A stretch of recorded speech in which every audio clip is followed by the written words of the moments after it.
Let's face it, life often feels like trying to solve a puzzle, except half the pieces are missing, and someone keeps changing the picture on the box. You're putting in the effort, yet somehow progress feels out of reach. But what if the problem isn't the puzzle? What if it's the way we're trying to solve it? Imagine stepping back, seeing the whole picture, not piece by piece, but all at once. It's like flipping the entire game board. Sound impossible? Maybe. But the universe thrives on impossibilities. Stay with me, because what we're about to explain might just change everything, not just how you see yourself, but how the rules of the game were set in the first place.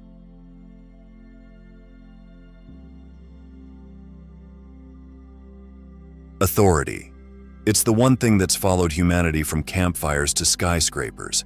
Back in the day, it wore a crown or held a scepter. Today, it sits in boardrooms, tweets from official accounts, or commands with a logo. The costumes change, but the role, that stays the same. But why does authority hold such sway over us? It's not always brute force. No, authority gets its strength from a quieter partner. Fear. Fear whispers in the dark corners of our minds, telling us we need someone to lead, something to follow, a framework to make sense of the chaos. And we listen.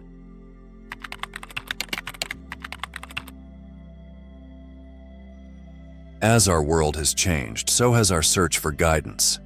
Centuries ago, we looked to the stars, to kings, or to rituals for answers. But now we turn to glowing screens, the most famous gurus, and an endless stream of how-to hacks. But let me ask you this, has our fear really changed, or just the way we package it? Have we genuinely evolved beyond fear, or have we simply discovered flashier distractions to keep it at bay?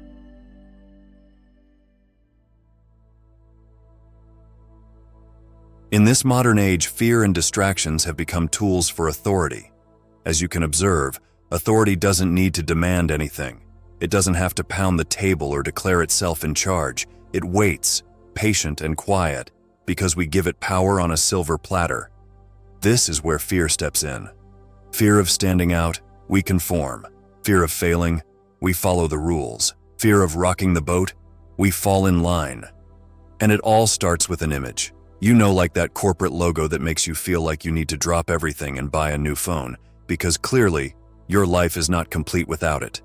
Or the throne that makes the king more than just a guy in a fancy hat. These images work fast, bypassing logic, whispering to something deep inside us. Respect this. Fear this. And just like that, authority gains strength while we believe everything is under control. But why do uniforms command respect? Why does a flag evoke pride or fear? It's not the fabric, the metal, or the colors. It's the meaning our minds project onto them. It's not the person we admire, but the image they represent. And that's the trap. We don't fear the reality. We fear the story our minds have crafted around it. And here's the thing about these stories, they're everywhere.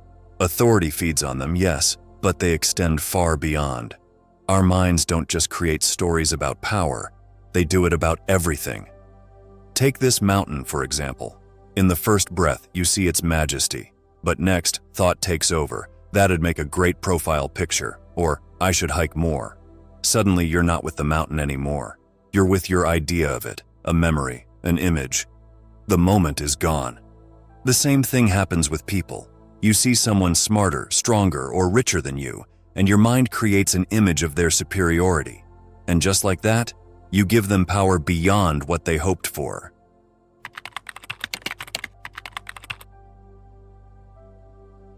The best example of this phenomenon might be our obsession with celebrities. Take a moment to think, why do so many of us place them on pedestals so high they almost seem untouchable? Is it because they can sing better, hit a ball more precisely, or act convincingly on a screen? Do these talents truly make them superior, and you somehow lesser? No.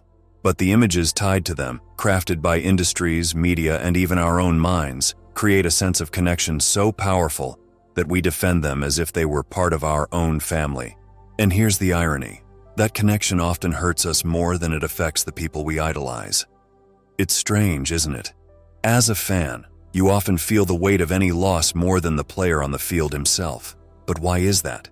Because the image has bound itself so deeply with your identity, it becomes personal, making you carry the weight they were never meant to hold. And these images don't stop with people we idolize. Thought continuously builds layers about success, failure, even who we think we are.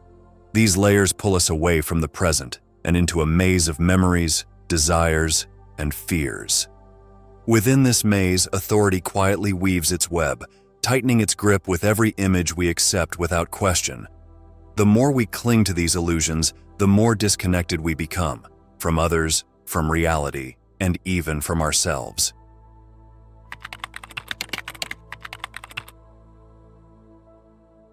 And this isn't a new problem. The same patterns have played out across human history.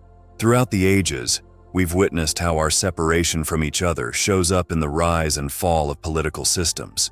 Revolutions have come and gone, but the selfishness, the constant craving, the endless cycle of conflict, it has hardly changed over the course of millennia.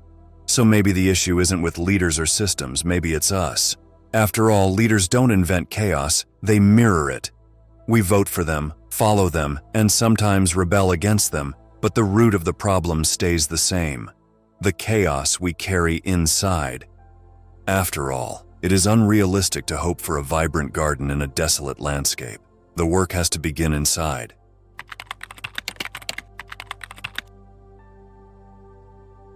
So maybe the issue isn't the rulers or the systems. Maybe it's us. Leaders don't create chaos out of thin air. They reflect it. They are mirrors for the chaos we carry within. After all, you can't plant roses in a desert and expect a garden. The work has to begin inside. But what would that work look like? Imagine, for just a moment, what it would feel like to act, truly act, without those illusions pulling the strings. No mental tally of who's better, richer, or more deserving. No haunting thoughts of what they'll think of you. What would remain if we could dissolve those images even briefly? Could it be love? Could it be something unclouded, something untouched by division? Because here's the truth: as long as images control us, freedom will remain just a word. The images associated with success, nationality, religion, and gender not only shape our identities, but also govern our lives, keeping us bound. But what happens when we begin to question them? Not superficially, but deeply. What happens when we stop looking for answers in systems or leaders and start examining the roots of authority and fear within ourselves?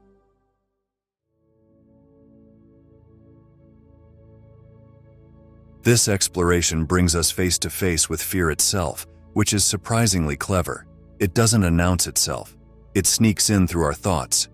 Fear is a survival tool, sure, but it's also a double-edged sword. It keeps us busy with the what-ifs. What if I fail tomorrow? What if I'm not good enough? Someone criticizes you, suddenly you're a victim. Someone praises you, suddenly you're on top of the world. Thought solidifies these brief moments into unshakable truths, and before you know it, you're living in the shadow of an image you never questioned. This is why fear feels endless. It's chained to time. We fear what might happen, but the fuel for that fear comes from what has happened. Thought doesn't just live in the moment, it drags the past with it, dresses it up, and calls it the future. So, how do we break free from this endless cycle of images and authority? Well, not by rebellion. That's just the same dance with a different partner. Not through more analysis. That's like looking at a locked door and spending years describing the key. The way out isn't about effort, it's about clarity.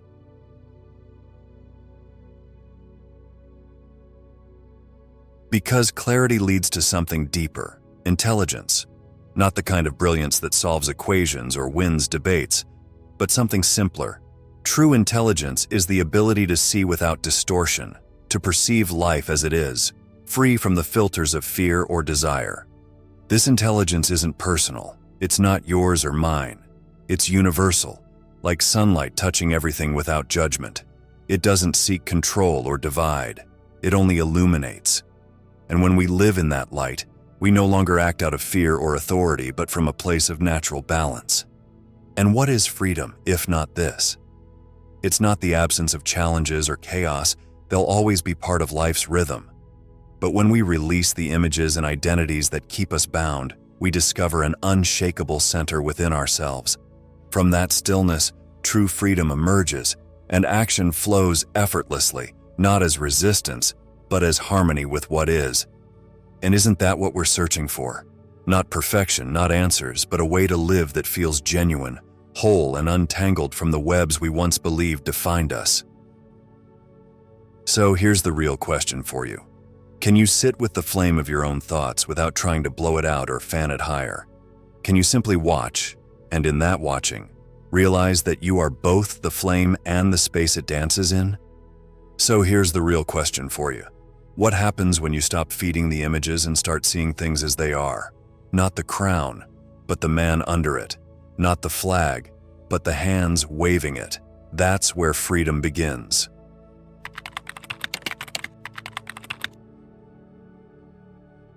Life isn't asking you to fix it. It's not testing you or waiting for you to prove yourself. It's simply inviting you to see it as it is, and in doing so, to see yourself. We hope you enjoyed this video as much as we enjoyed making it. If you'd like to see more of our amazing content, don't forget to check out our channel. Your journey to a better life could be just one click away. If you are still deciding, check out this amazing video that suggests death might not be the final chapter of our story. It may sound bold, but you'll understand once you see it. So go ahead and click here to discover what lies beyond. And before you watch that video, could you show us some love? Hit that like button, share it with a friend who might need a little inspiration. And of course, subscribing wouldn't hurt either, it's just a simple click. But to us, it means so much more. Thank you for being here. Until next time, stay curious, stay kind, and keep embracing the beauty of life.